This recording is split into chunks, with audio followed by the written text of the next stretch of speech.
Lord Krishna continues to instruct Arjuna. Yastvatmaratirev syad atmatriptascha manavaha atmanyeva cha santushtas tasya karyam na vidyate. One who is, however, taking pleasure in the self, who is illumined in the self, who rejoices in and is satisfied with the self only, fully satiated, for him there is no duty.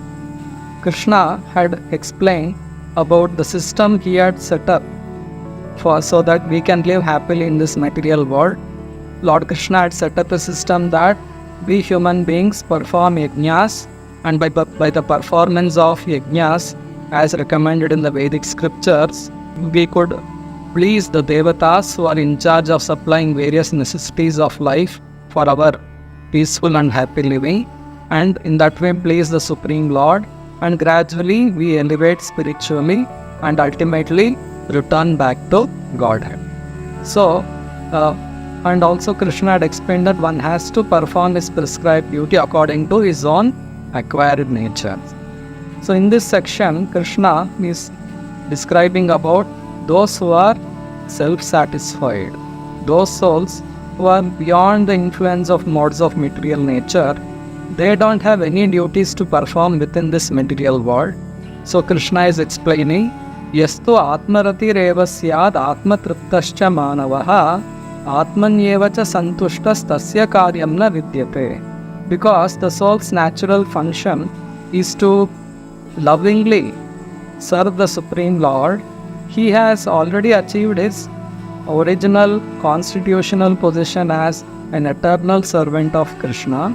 Therefore, he has no duties to perform in this material world. So Krishna is telling, Yastu atmaratir eva syad atmatriptascha manavaha atmanyeva cha santushtas tasya karyam na vidyate.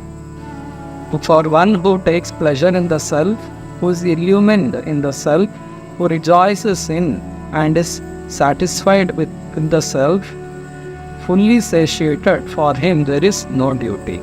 So very nicely Krishna has explained the highest perfection one can achieve in one's life.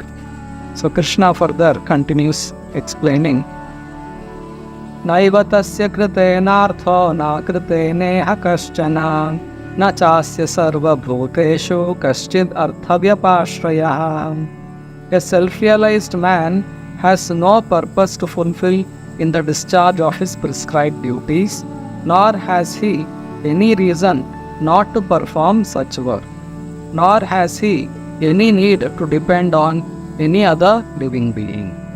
So a self-realized soul knows that he is eternal part of Krishna, he is eternally dependent on the Supreme Lord Krishna for his maintenance. So he has no duties to perform in this material world. Just like a small baby, it is fully surrendered to its parents. If the mother feeds it, it takes its milk. If the mother bathes it, it becomes cleansed. So for every need, the baby is fully dependent on its father and mother. So it's fully, completely surrendered. In the same way, a self-realized soul knows that I am nothing without the Supreme Lord. I cannot independently live. I cannot independently do anything without the sanction, without the mercy of the Supreme Lord. He fully depends on everything for his maintenance and for his livelihood. And whatever duties he performs just for the sake of pleasing the Supreme Lord. So he is fully surrendered, and for such surrendered souls, the Lord himself maintains those devotees. Krishna says in the upcoming chapters of the Bhagavad Gita, Ananyas chintayanto mam ye jana paryupasate tesham nityabhyuktanam yogakshemam vahamyaham. Those who constantly meditate on the Supreme Lord with love and devotion, Krishna says, I personally take care of all their needs. Yogakshemam vahamyaham. So these are the symptoms of pure devotees of Lord Krishna.